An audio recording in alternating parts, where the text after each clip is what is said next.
Welcome back to Sacramento and surrounding. If you're planning on making a trip out here to Sacramento, California anytime soon, I am here to give you all the information you need from arrival to where to stay, to how to commute around, and also places that I recommend you should visit during your trip. First up is your arrival. If you're not driving in, I'm assuming you're flying in, and you'll be landing at the Sacramento airport.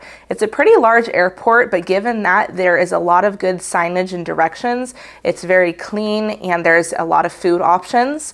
They do make it very easy for you to navigate and get around. Typically, when you are arriving, it's pretty quick to get your bags, your luggage, and get out to the pickup area and be on your way. When you're going to head back home and are departing out of the Sacramento airport, I do recommend getting there about an hour to an hour and a half, even early, just to avoid any possibility of being late for your flight. It does get pretty crowded, especially during holidays, weekends, and certain times of day can definitely be affected. If you are going to be in need of a rental car, they do have rentals out of the Sacramento airport. They also have different lanes available, whether you're taking a rideshare option such as Uber or Lyft, or even a taxi, versus if somebody is coming to pick you up like a friend or a family member. When you're looking for a place to stay during your visit, there are a ton of options. In Sacramento and even the surrounding cities, there are a ton of hotels.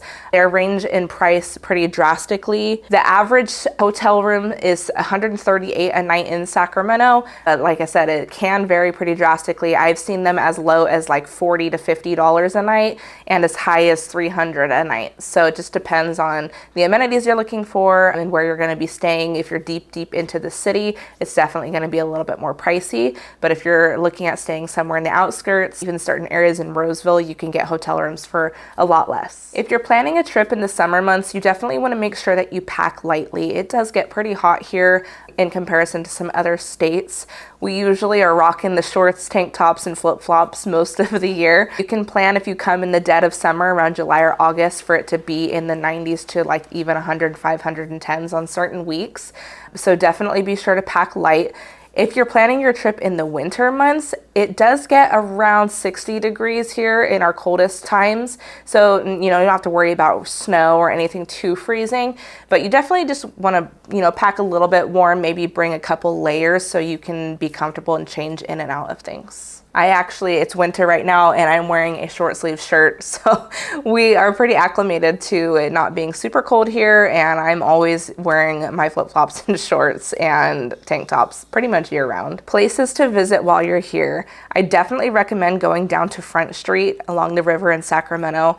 There's just so many shops to explore, tons of candy shops. There's restaurants on the river which are really nice if you want to go out and have a nice meal. There's also an amazing store called Evangeline's. You absolutely have to go in there during your visit. They've got a ton of novelty items, costumes, masks, wigs, just a lot to look at, and it's a really fun store. Also, if you are in Sacramento on Front Street, you are very close, within walking distance actually, of the Capitol.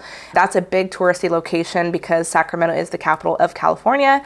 So if you want to check out the Capitol, just to check that off your bucket list, definitely go see it. Downtown Sacramento also is home of the Golden One Event Center. This is where we have a lot of our games like basketball, home of the Kings, and we also have a lot of other things there like Disney on Ice, Monster Jam, different shows, concerts. If you were planning a visit, I would definitely check out their website to see if there are any events going on while you'll be here.